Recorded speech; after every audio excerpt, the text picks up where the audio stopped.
Saudara, Korps Garda Revolusi Iran merilis rekaman memperlihatkan peluncuran rudal dan sejumlah tempat yang diklaim sebagai fasilitas Amerika Serikat di kawasan Timur Tengah.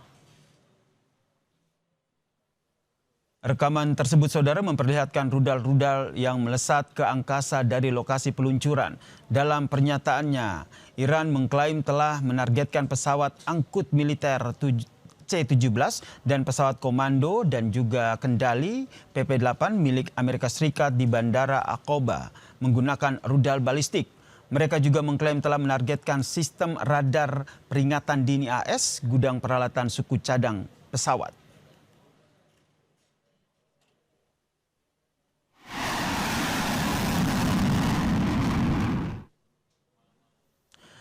Amerika Serikat kembali melancarkan serangan udara yang menargetkan Iran. Serangan tersebut diklaim sebagai balasan atas serangan Iran ke sebuah kapal tanker di Hormuz.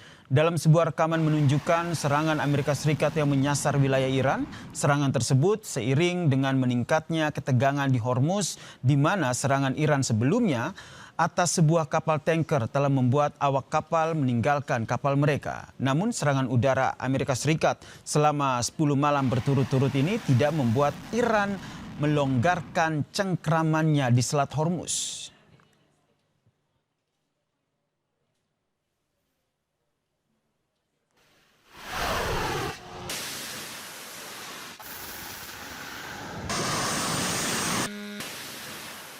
Pemerintah Iran menyatakan telah menerima usulan dari para mediator internasional dan menegaskan bahwa jalur diplomasi masih terus berjalan meski ketegangan militer dengan Amerika Serikat semakin meningkat. Namun juru bicara Kementerian Luar Negeri Iran, Ismail Baghei, memberikan rincian terkait dengan usulan yang dimaksud, termasuk mengenai laporan adanya proposal baru dari Qatar untuk menghidupkan kembali perundingan antara Washington dan Teheran serta mendorong gencatan senjata selama 10 hari. Baghei menegaskan aktivitas diplomatik Iran tetap berlangsung seiring dengan respons militer terhadap serangan Amerika Serikat. شده از طرف میانجی‌ها به ما اعلام شده، ما این رو دریافت کردیم. اما الان در مورد جزئیاتش من اجازه بدید که دیگه ورود نکنم، ولی اصل موضوع که در این روزها هم دستگاه دیپلماسی فعال بوده و هم ایده هایی از طرف برخی از میانجی ها به ما واصل شده، بله تایید میشه. Menteri Luar Negeri Amerika Serikat Marco Rubio mengklaim alasan Amerika Serikat tetap menyerang Iran karena Teheran yang terus menyerang kapal komersil di Selat Hormuz sebagai perairan internasional. Tapi Rubio juga bilang bahwa diplomasi Amerika Serikat dan Iran tetap terbuka jika Teheran mengubah perilakunya dan berharap negara lain ikut membantu untuk melindungi kapal-kapal tersebut dari serangan Iran. The only reason why the U.S. is conducting strikes is against assets of Iran that are being used to attack global commercial shipping. The Straits of Hormuz are international waterway, and they continue to launch against ships in that international waterway. Other countries should join us in this effort, but the United States is involved not just in protecting those ships, but in targeting the places that they use to launch these missiles and drones. Saudara, kelompok Houthi Yaman mengumumkan blokade laut segera terhadap Arab Saudi. Mereka memperingatkan bahwa serangan lebih lanjut akan memicu eskalasi menyeluruh dan lebih keras. المسلحة اليمنية حظر الملاحة البحرية على العدو السعودي المجرم وفق معادلة الحصار بالحصار، وسيدخل حيز التنفيذ من لحظة إعلان هذا البيان. ثانياً، نؤكد على حق شعبنا العظيم في مواجهة الحصار بالحصار والتصعيد الشامل بالتصعيد الشامل وتثبيت هذه المعادلة. ثالثا، تؤكد القوات المسلحة اليمنية جهوزيتها الكاملة لكافة الخيارات، وأن أي حماقة يقدم عليها العدو السعودي الأرعن من خلال التصعيد الشامل فسنواجه بتصعيد شامل وقاس بإذن الله وقوته.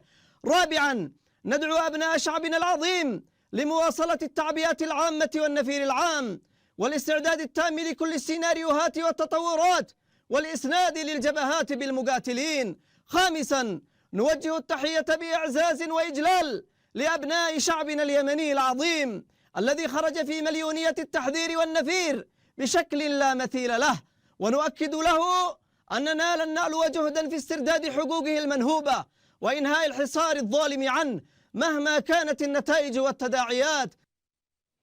Saudara, kelompok Houthi Yaman yang merupakan sekutu Iran mengumumkan blokade laut terhadap Arab Saudi. Lalu bagaimana dampaknya terhadap situasi konflik di Teluk? Kita bahas bersama dengan analis senior Indo-Pacific Strategic Intelligence, Mbak Fauzia Cempaka Timur, yang telah bergabung bersama kami di Sapa Indonesia Malam. Selamat malam, Mbak Fauzia.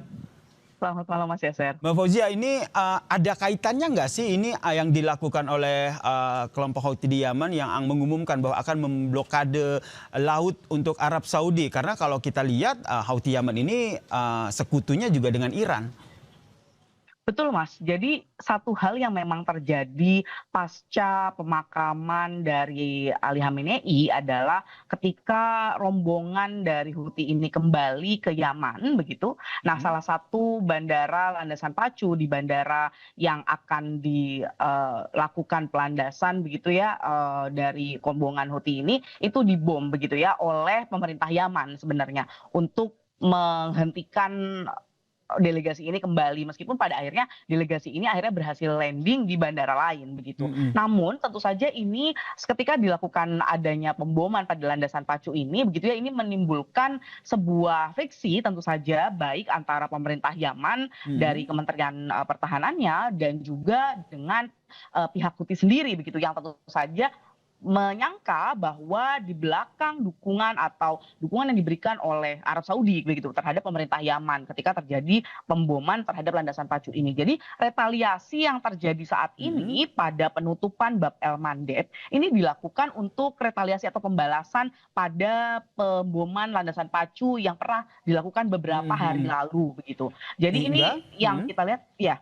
Yang kita lihat memang saat ini adalah juga merupakan bentuk aktivasi, karena saya melihat bagaimana ada 3 hal ya Mas ya yang menurut saya sangat menandakan eskalasi yang akan meningkat, dan salah satunya adalah tentu terkait dengan bagaimana proksi Bab El Mandeb yang saat ini dikuasai oleh Houthi begitu, dan tidak hanya Houthi saja, kita lihat ada ratusan orang turun ke jalan juga melakukan dukungan untuk apa yang dilakukan Houthi untuk menutup Bab El Mandeb untuk sehingga kapal-kapal Mbak Fauzia, maaf saya potong, sehingga ini bisa dilihat bahwa kedepannya ini memang Iran, pemimpin tertinggi Iran dan juga beberapa pejabat tinggi Iran benar-benar membuktikan omongannya bahwa mereka tidak main-main dalam perang ataupun serangan balik terhadap Amerika Serikat.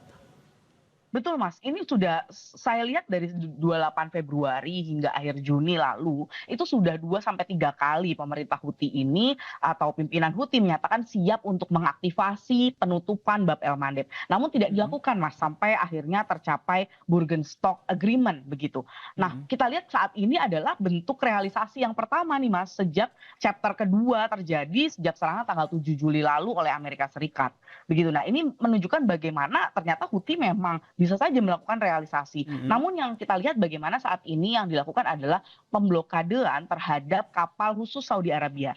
Namun kita harus lihat bagaimana pemblokadean pada kapal Saudi Arabia ini tentu di lapangan bisa terjadi miskalkulasi. Yang artinya jika kapal lain juga mengalami hal demikian meskipun dia bukan berbendera Saudi Arabia, maka ini akan menjadi full scale of war yang artinya eskalasi yang sifatnya horizontal tidak akan terelakkan. Sehingga kalau kita lihat respons ini, kita masih menunggu ya sebenarnya apa reaksi dari Arab Saudi sendiri dan juga Amerika Serikat tentunya. Kalau yang Anda baca, respon dari mereka akan seperti apa?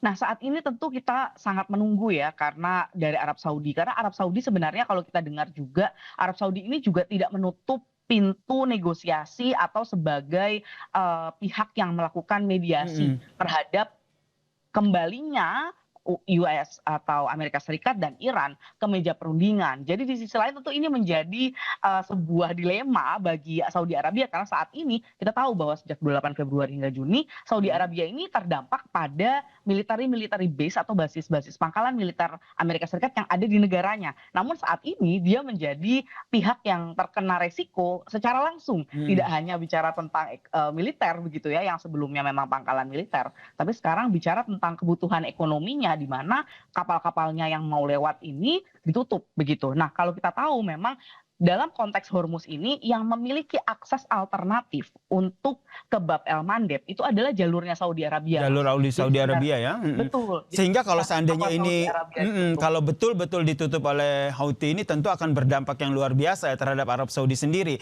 Kalau kita lihat memang ini eskalasi perangnya nampaknya semakin tinggi, tapi di sisi lain ada secercah harapan nih Mbak Fauzia, karena tadi Ismail Bagay juga bilang, Marco Rubio juga bilang bahwa sebenarnya masih ada kesempatan kok, masih ada peluang kok untuk diplomasi, negosiasi. Nah, seberapa besar Anda melihat peluang ini terjadi di tengah saling serang yang terus terjadi, apalagi blokade laut Arab Saudi yang mau dilakukan oleh Houthi? Iya, kalau kita lihat memang ada 2 indikator yang bisa dibilang merupakan eskalasi yang lebih tinggi, yaitu statement yang disampaikan full scale of war atau perang eksistensial bagi Iran ini bukan hanya disampaikan oleh pimpinan IRGC, begitu. Tapi yang menyampaikan ini adalah Pezeskian, presiden, Betul, presiden yang pada Iran. intinya adalah sipil, aktor sipil. Tentu ketika disampaikan oleh aktor sipil, begitu ya, pimpinan sipil dengan pimpinan militer, konsekuensinya berbeda, Mas, begitu. Yang artinya konsekuensi eskalasi yang mungkin saja meningkat ini lebih tinggi ketika disampaikan oleh pimpinan sipil, terlebih Presiden Pezeskian, begitu ya. Yang kedua adalah kita lihat bagaimana ada tanker-tanker minyak yang berusaha mencoba meletasi selat ini juga masih terus dihentikan begitu. Bahkan angkanya menyampaikan bahwa sejak ditutup kembali begitu ya, angkanya hanya sekitar 2 sampai 5 kapal yang sangat-sangat kecil jumlahnya. Bahkan lebih kecil dibandingkan pada saat blokade periode Februari hingga Juni, Mas. Nah, ini menunjukkan konsekuensi yang lebih besar. Nah, tapi kalau kita bicara apakah diplomasi tetap berjalan, tentu saat ini berjalan karena statement ini disampaikan setidaknya oleh pihak Iran maupun Amerika Serikat. Dari Amerika Serikat sendiri Rubio. Dan sedangkan dari pihak Iran sendiri disampaikan oleh Bagay begitu, bagaimana saat ini mediator termasuk Saudi Arabia itu juga menjadi pihak yang disampaikan gagasan-gagasan untuk kembali lagi ke meja perundingan begitu. Dan salah satu poin perundingan yang selalu disampaikan oleh kedua belah pihak ini adalah bagaimana Selat Hormuz itu. Nah, kuncinya menurut Anda akan bisa mencapai titik temu jika Selat Hormuz ini bisa jadi salah satu poin diskusi ataupun poin perundingan antara kedua belah pihak? Tentu memang sumbatnya ada di kasus Hormuz yang artinya pada saat bereskalasi pun itu terjadi karena ada 2 pemahaman yang berbeda. Dari Amerika Serikat sendiri ingin kembali ke posisi awal yang artinya jalur utara dan selatan milik Oman dan Iran dua-duanya teraktivasi. Sedangkan kalau dari Iran sendiri inginnya adalah hanya yang dari utara, yang artinya hanya pihak Iran sendiri yang mengatur bagaimana kapal ini fluktuasinya atau berjalan berlayarnya ini mengikuti jalur yang sudah ditentukan Iran. Nah, tentu kalau tadi pertanyaannya apakah Selat Hormuz ini akan menjadi poin penentu, saya setuju, Mas, karena memang ini yang menjadi sumbat dan ini juga yang akan menjadi penentu. Makanya kalau kita lihat satu hal yang dilakukan oleh Araghchi ketika serangan gelombang Amerika Serikat sampai ke gelombang 3 dan 4 adalah dia pergi ke Oman, Mas. Jadi ini yang menandakan sebenarnya betapa pentingnya diskusi antara Oman dan isu Hormuz ini sebagai penentu apakah ini akan bereskalasi atau justru akan terdeeskalasi, Mas. Iya, ini yang kita nantikan bersama seperti apa eskalasi yang terjadi di Timur Tengah antara Iran dan juga Amerika Serikat. Terima kasih analis senior Indo-Pacific Strategic Intelligence Mbak Fauzia Cempaka Timur telah berbagi perspektifnya di Sapa Indonesia Malam.